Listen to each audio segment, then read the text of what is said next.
Olá, meus amigos, minhas amigas, que alegria começar este dia 13 de janeiro rezando com vocês e unido a vocês através das redes sociais e principalmente da fé e do amor a Jesus Cristo, que nos dá a sua palavra.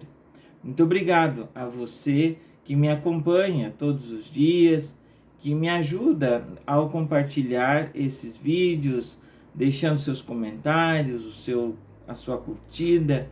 Assim o canal vai se fortalecendo e as pessoas vão, de um modo muito especial, nos ajudando, nos unindo, nos fortalecendo. E o motivo de tudo isso é a palavra de Cristo no Evangelho que a igreja nos oferece. Muito obrigado mesmo de coração. Nesse dia 13, nós temos o Evangelho de Marcos, estamos lendo este Evangelho, e é o capítulo 2, os versículos de 1 a 12. É um episódio também conhecido.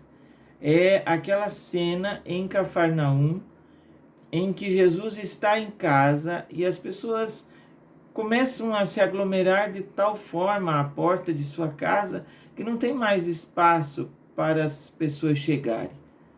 Mas, mesmo assim, ainda tinha gente que precisava da força e do amor e da graça divina. E esse que precisava era um homem que estava paralisado. Aqueles seus amigos, companheiros, não diz o nome, não diz quem é, eles dão um jeito para que aquele homem na maca pudesse ficar bem perto de Jesus. Aqui está uma mensagem muito bonita, que para ficar com Jesus, perto de Jesus, vale qualquer sacrifício. Esses homens representam a comunidade que não se distancia das pessoas que sofrem, daquelas que pelo jeito, como diz o texto, estão tão paralisadas que não é só fisicamente, mas é toda aquela força do coração que está abalada pela realidade do mal, pela realidade do pecado. E esses homens sobem sob a casa, abrem um buraco no teto e descem a maca, a cama, o leito, conforme a tradução da nossa Bíblia, descem esse homem acamado até bem perto de Jesus. E o texto diz que Jesus, vendo a fé deles, do homem e dos 4 que o traziam, diz: Filho, teus pecados estão perdoados. A cura hoje começa pelo perdão. E aqui também é uma outra mensagem muito bonita. O perdão, ele cura. O perdão, ele nos destrava. O perdão faz com que nos tornemos caminhantes. Não só caminhantes no sentido que eu vou me deslocar daqui até na próxima esquina. Não. Caminhantes no sentido de discípulos de Jesus. Se lembram que lá nos Atos dos Apóstolos, eles vão ser chamados de discípulos do caminho. E depois só lá em Antioquia que vão ser chamados de cristãos.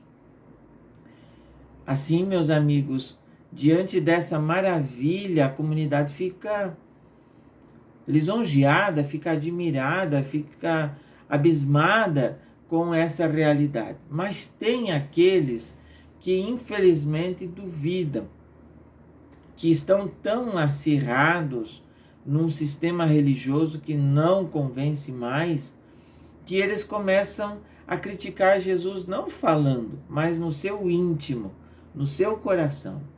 Quem é esse? Quem é esse blasfemo? Porque na concepção daqueles mestres da lei, quem perdoa pecados é Deus, e eles estão certos. Só que Jesus é filho de Deus. Jesus é o Deus humanado no meio de nós. E dizer, filho, teus pecados estão perdoados, para aquele homem, para você e para mim, revela a identidade divina de Jesus.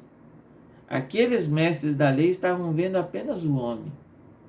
Aqueles homens que levaram aquele que estava paralisado, eles percebem, acolhem, são feitos discípulos de Jesus por causa da sua fé e da sua atitude generosa. Veja que para mostrar isso, Jesus então já não diz mais apenas: filho, teus pecados estão perdoados. Ele diz: levanta-te, pega a tua cama, a tua maca, o teu leito e vai para casa.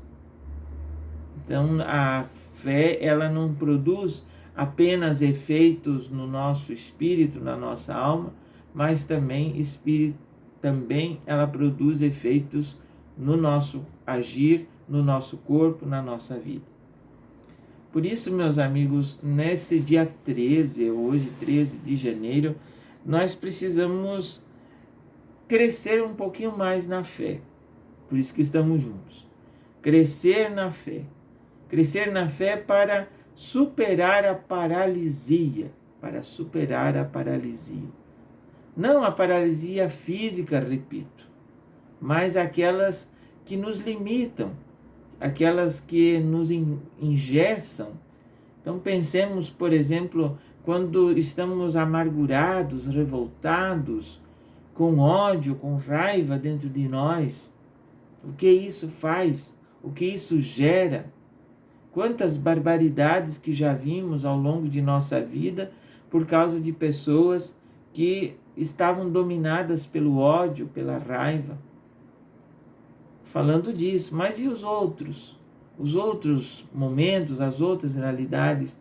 Pensemos numa pessoa que está totalmente mergulhada na dependência. Pensemos em quem está enredado nos esquemas de corrupção. Pensemos em todas essas realidades, mas não para julgar, mas sim porque nós temos Jesus, queremos ficar muito próximo deles, queremos ser como aqueles homens que não fizeram nada, não falaram nada, só foram generosos, criativos, ousados, subiram no telhado, abriram uma telha, um buraco, um espaço para que pudesse aquele homem chegar até Cristo. E o texto diz que o homem se levantou e foi para casa. E o povo, então, como eu disse, ficou maravilhado. Sendo assim, meus amigos, vamos pensar quais são as paralisias que nos impedem.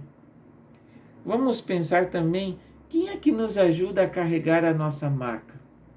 Quem são essas pessoas na sua vida, na minha vida? E vamos ser agradecidos. E quem é aquela pessoa que possibilitou que chegássemos até Cristo? Aqui o texto diz que abriu um buraco no teto. Quem é que foi que abriu essa possibilidade para estarmos próximos de Jesus? Tomara que esta palavra nos ajude a seguir em frente na nossa caminhada, na nossa vida. E que com a força dela sejamos discípulos e discípulas de Jesus, caminhantes que vão ao encontro da sua família, da sua comunidade, do seu irmão, da sua irmã que mais sofre. Um grande abraço, fiquem com Deus e, se Deus quiser, até amanhã estaremos unidos mais uma vez.